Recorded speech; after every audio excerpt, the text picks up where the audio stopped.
یہ پہاڑ کی ایک کھوک ہے، پہاڑ کے اندر بنی ہوئی ایک قدرتی غار ہے۔ پرانے زمانے میں لوگ اس طرح کے غاروں میں زندگی گزارا کرتے تھے۔ اس میں بھی ایک قدرتی لطف ہے اس کے اندر، میں اس میں بالکل کمفرٹیبل فیل کر رہا ہوں، بہت خوبصورت ہے اندر کی طرف سے۔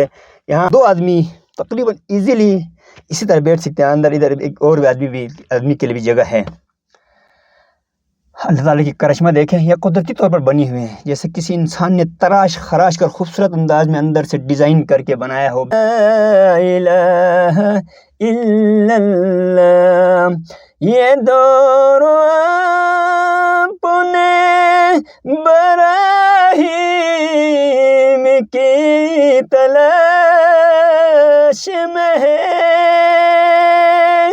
صنم کدہ ہے جہاں، صنم کدہ ہے جہاں، لا الہ الا اللہ، لا الہ الا اللہ، لا الہ الا اللہ۔